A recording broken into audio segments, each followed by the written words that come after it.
ಕಲಿಯುಗ ಹೇಗಿರತ್ತೆ ಅನ್ನೋದ್ರ ಬಗ್ಗೆ ಶ್ರೀಕೃಷ್ಣನೇ ಅರ್ಜುನನಿಗೆ 4 ವಿಚಿತ್ರ ದೃಶ್ಯಗಳ ಮೂಲಕ ಕಲಿಯುಗದ ಭೀಕರ ಸತ್ಯಗಳನ್ನ ತೋರಿಸ್ಕೊಟ್ಟಿದ್ದ.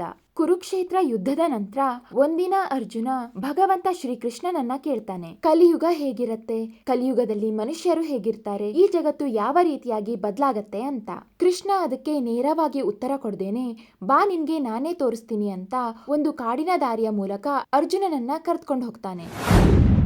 ಹಾಗೆ ಅವರು ಕಾಡಿನಲ್ಲಿ ನೆತ್ಕೊಂಡು ಹೋಗ್ತಿರ್ಬೇಕಾದ್ರೆ ಒಂದು ಮರದ ಮೇಲೆ ಒಂದು ಪಕ್ಷಿ ಕುಳಿತಿರತ್ತೆ. ಅದು ವೇದದ ಶ್ಲೋಕಗಳನ್ನ ತುಂಬಾ ಮಧುರವಾಗಿ ಪಠಿಸ್ತಾ ಇರತ್ತೆ. ಆದ್ರೆ ಆ ಪಕ್ಷಿ ಅದರ ಕಾಲಿನ ಉಗುರುಗಳಲ್ಲಿ ಮಾಂಸದ ತುಂಡನ್ನ ಹಿಡ್ಕೊಂಡಿರತ್ತೆ. ಇದನ್ನ ನೋಡಿ ಅರ್ಜುನನಿಗೆ ಆತಂಕ ಆಗತ್ತೆ. ಅವನ ಮನಸ್ಸನ್ನ ಅರ್ಥ ಮಾಡಿಕೊಂಡ ಶ್ರೀಕೃಷ್ಣ ಹೇಳ್ತಾನೆ, ಕಲಿಯುಗದಲ್ಲಿ ಜನರು ಧರ್ಮ ಮತ್ತು ಆಧ್ಯಾತ್ಮದ ಬಗ್ಗೆ ಬಹಳವಾಗಿ ಮಾತನಾಡ್ತಿರ್ತಾರೆ.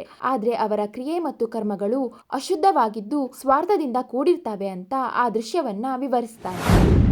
ಹಾಗೆ ಮುಂದೆ ನಡೀತಿರ್ಬೇಕಿದ್ರೆ ಒಂದು ಹಸು ಕರುವನ್ನ ಪ್ರೀತಿಯಿಂದ ನೆಕ್ತಾ ಇರತ್ತೆ. ಅದು ತನ್ನ ಕರುವಿನ ಮೇಲೆ ಎಷ್ಟು ಪ್ರೀತಿಯನ್ನ ತೋರಿಸ್ತಿರತ್ತೆ ಅಂದ್ರೆ ಅತಿಯಾಗಿ ನೆಕ್ಕೋ ಮೂಲಕ ಕರುವಿಗೆ ಗಾಯವನ್ನೇ ಮಾಡ್ತಿರತ್ತೆ. ಕೃಷ್ಣ ಆ ದೃಶ್ಯವನ್ನ ಈ ರೀತಿಯಾಗಿ ವಿವರಿಸ್ತಾನೆ, ಅರ್ಜುನ, ಕಲಿಯುಗದಲ್ಲಿ ಪ್ರೀತಿ ಕುರುಡು ಮೋಹವಾಗಿ ಬದಲಾಗತ್ತೆ. ತಂದೆ ತಾಯಿಗಳು ತಮ್ಮ ಮಕ್ಕಳ ಮೇಲಿನ ಅತಿಯಾದ ವ್ಯಾಮೋಹದಿಂದ ಅರಿವಿಲ್ಲದೆ ಮಕ್ಕಳಿಗೆ ಹಾನಿಯನ್ನ ಮಾಡ್ತಾರೆ ಅಂತಾನೆ.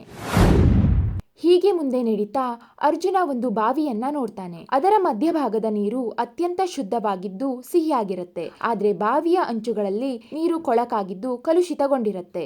ಆಗ ಅದರ ವಿವರಣೆಯ ರೂಪದಲ್ಲಿ ಕೃಷ್ಣ ಹೇಳ್ತಾನೆ, ಕಲಿಯುಗದಲ್ಲಿ ಸತ್ಯ ಇರತ್ತೆ, ಆದ್ರೆ ಅದು ಮುಚ್ಚಿ ಹೋಗಿರತ್ತೆ ಮತ್ತು ಆ ಸತ್ಯವನ್ನ ತಲುಪೋದು ಕಷ್ಟಕರವಾಗಿರತ್ತೆ. ಯಾಕಂದ್ರೆ ಸುಳ್ಳು ಅಥವಾ ಅಸತ್ಯ ಅದನ್ನ ಸುತ್ತುವರೆದಿರತ್ತೆ ಅಂತಾನೆ.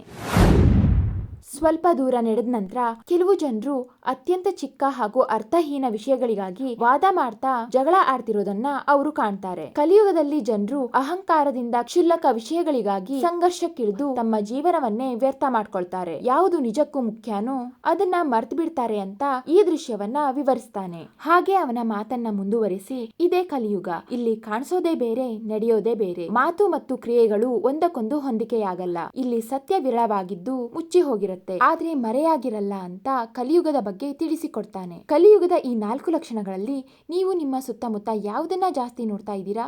ಕಮೆಂಟ್ ಮಾಡಿ. ಕೃಷ್ಣಾರ್ಪಣಮಸ್ತು.